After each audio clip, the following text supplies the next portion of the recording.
श्री शिवाय नमस्तुभ्यम। आप सभी पर भोलेनाथ का आशीर्वाद सदैव बना रहे। आइए सुनते हैं सोमवार व्रत की संपूर्ण कथा।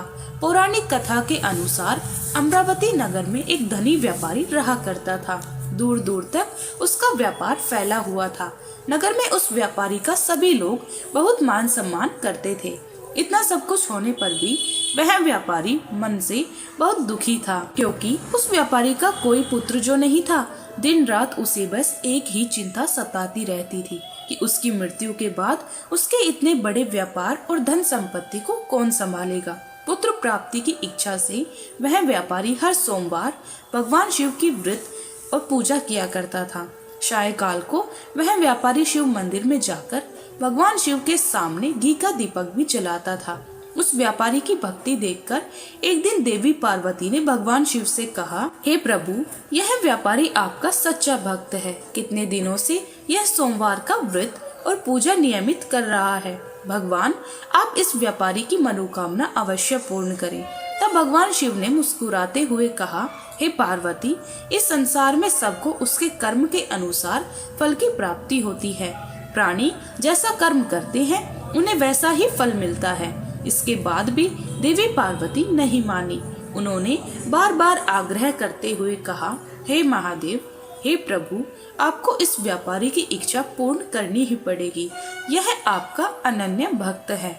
हर सोमवार आपका विधिवत व्रत रखता है और पूजा अर्चना के बाद आपको भोग लगाकर एक समय ही भोजन भी ग्रहण करता है। आपको इसे पुत्र प्राप्ति का वरदान तो देना ही हो। प्रभु, देवी पार्वती का इतना आग्रह देखकर भगवान शिव ने कहा, देवी, तुम्हारे आग्रह पर मैं इस व्यापारी को पुत्र प्राप्ति का वरदान देता हूँ, लेकिन इसका पुत्र 16 वर्ष से अधिक जीवित नहीं रहेगा। उसी रात भगवान शिव ने स्वप्न में उस व्यापारी को दर्शन देकर उसे पुत्र प्राप्ति का वरदान दिया और उसके पुत्र के 16 वर्ष तक जीवित रहने की बात भी बताई। भगवान के वरदान से उस व्यापारी को खुशी तो हुई, लेकिन पुत्र की अल्पायु की चिंता ने उस खुशी को नष्ट कर दिया। व्यापारी अब भी पहले की तरह सोमवार का विधिवत व्रत करता रहा। कुछ महीने पश्चात उसके घर एक बहुत ही सुंदर पुत्र उत्पन्न हुआ। पुत्र जन्म से व्यापारी के घर में खुशियां भर गई। बहुत धूमधाम से पुत्र जन्म का समारोह मनाया गया। व्यापारी को पुत्र जन्म की अधिक खुशी नहीं हुई, क्योंकि उसे पुत्र की अल्पायु के रहस्य का पता था, लेकिन यह रहस्य घर में किसी और को मालूम नहीं था। विद्वान ब्राह्मणों ने उस पुत्र का नाम अमर रखा। जब अमर 12 वर्ष का हुआ तो शिक्षा के लिए उसे वाराणसी भेजने का निश्चय किया गया। व्यापारी ने अमर के मामा दीपज को बुलाया और कहा कि अमर को शिक्षा प्राप्त करने के लिए वाराणसी छोड़कर आओ। अमर अब अपने मामा के साथ शिक्षा प्राप्त करने के लिए चल दिए। रास्ते में जहाँ भी अमर और दीपचंद रात्रि विश्राम के लिए ठहरते, वहीं यज्ञ करते और ब्राह्मणों को भोजन भी कराते थे। लंबी यात्रा के बाद अमर और दीपचंद एक नगर में पहुँचे। उस नगर के राजा की कन्या के विवाह की खुशी में पूरे नगर को सजाया गया था। निश्चित समय पर बारात आ गई, लेकिन वर का पिता अपने बेटे के एक आंख से काना होने के कारण बहुत चिंतित था। उसे इस बात का भय सता रहा था कि राजा को इस बात का पता चलने पर कहीं वह विवाह से इनकार ना कर दे, इससे उसकी बदनामी होगी। वर के पिता ने अमर को देखा तो उसके मस्तिष्क में एक विचार आया। उसने सोचा, क्यों ना इस लड़के को दुल्हा बनाकर राजकुमारी से विवाह करा दूं। विवाह के बाद इसको धन देकर विदा कर दूंगा और राजकुमारी को अपने नगर में ले आऊंगा। वर के पिता ने इस संबंध में अमर और दीपज से बात की। दीपचंद ने धन मिलने के लालच में वर के पिता की बात स्वीकार कर ली और अमर को दूल्हे के वस्त्र पहनाकर राजकुमारी चंद्रिका से विवाह करा दिया गया। राजा ने बहुत सा धन देकर राजकुमारी को विदा किया। अमर जब लौट रहा था तो सच नहीं छिपा सका और उसने राजकुमारी के दुपट्टे पर लिख दिया, राजकुमारी चंद्रिका, तुम्हारा विवाह तो मेरे साथ हुआ था। मैं तो वाराणसी में शिक्षा प्राप्त करने के लिए जा रहा हूँ। अब तुम्हें जिस नव युवक की पत्नी बनना पड़ेगा वह काना है। जब राजकुमारी ने अपने दुपट्टे पर लिखा हुआ पढ़ा तो उसके कान लड़के के साथ जाने से इनकार कर दिया। राजा ने सब बातें जानकर राजकुमारी को महल में रख लिया। उधर अमर अपने मामा दीपचंद के साथ वाराणसी पहुँच गया। अमर ने गुरुकुल में पढ़ना प्रारंभ कर दिया। जब अमर की आयु 16 वर्ष की हुई तो उसने एक यज्ञ किया। यज्ञ की समाप्ति पर ब्राह्मणों को भोजन कराया और खूब अन्न वस्त्र दान किए। रात को अमर अपने शयन कक्ष में सो गया। शिवजी के वरदान के अनुसार शयनावस्था में ही अमर के प्राण पखेरु उड़ गए। सूर्य उदय पर मामा अमर को मृत देखकर रोने पीटने लगा। आसपास के लोग भी एकत्र होकर दुख प्रकट करने लगे। मामा के रोने विलाप करके स्वर समीप से गुजरते हुए भगवान शिव और माता पार्वती ने भी सुने। तब माता पार्वती ने भगवान से कहा, प्राणनाथ, मुझसे इसके रोने का स्वर सहन नहीं हो रहा। आप इस व्यक्ति के कष्ट को अवश्य दूर कीजिए। भगवान शिव ने देवी पार्वती के साथ अदृश्य रूप में जाकर अमर को देखा तो पार्वती जी से बोले, देवी, यह तो उसकी व्यापारी का पुत्र है जिसे मैंने 16 वर्ष की आयु का वरदान दिया था। आज इसकी आयु तो पूरी हो गई। देवी पार्वती ने फिर भगवान शिव से निवेदन किया, हे प्राणनाथ, आप इस लड़के को जीवित कर दीजिए, नहीं तो इस लड़के के माता पिता पुत्र की मृत्यु के कारण रो रो कर अपने प्राणों का त्याग कर देंगे।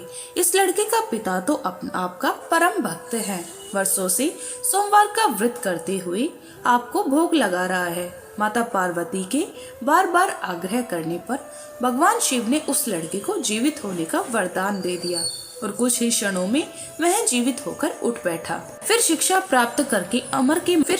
समाप्त करके अमर मामा के साथ अपने नगर की ओर चल दिया। दोनों चलते हुए उसी नगर में पहुँचे जहाँ अमर का विवाह हुआ था। उस नगर में भी अमर के यज्ञ का आयोजन किया। समीप से गुजरते हुए नगर के राजा ने यज्ञ का आयोजन देखा। तब राजा ने अमर को तुरंत पहचान लिया। यज्ञ समाप्त होने पर राजा अमर और उसके मामा को महल में ले गया और कुछ दिन उन्हें महल में रखकर बहुत सारा धन वस्त्र देकर राजकुमारी के साथ विदा कर दिया। रास्ते में सुरक्षा के लिए राजा ने बहुत से सैनिकों को भी साथ भेजा। दीपचंद ने नगर में पहुंचते ही एक दूत को घर भेजकर अपने आने की सूचना भेजी। अपने बेटे अमर के जीवित वापस लौटने की सूचना से व्यापारी बहुत प्रसन्न हुआ। व्यापारी ने अपनी पत्नी के साथ स्वयं को एक कमरे में बंद कर रखा था।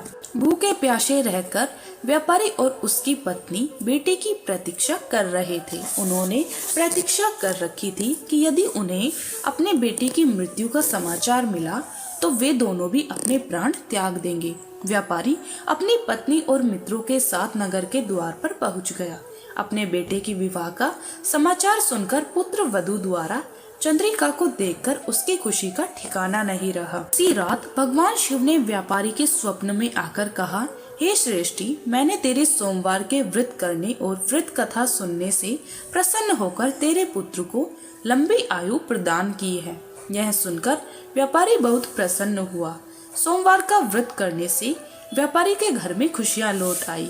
शास्त्रों में लिखा है कि जो भी स्त्री और पुरुष सोमवार का विधिवत व्रत करते हैं और व्रत कथा सुनते हैं, उनकी सभी इच्छाएं महादेव जी की कृपा से पूरी हो जाती है। एक समय श्री महादेव जी देवी पार्वती जी के साथ भ्रमण करते हुए मृत्यु लोक में अमरावती नगरी में आए।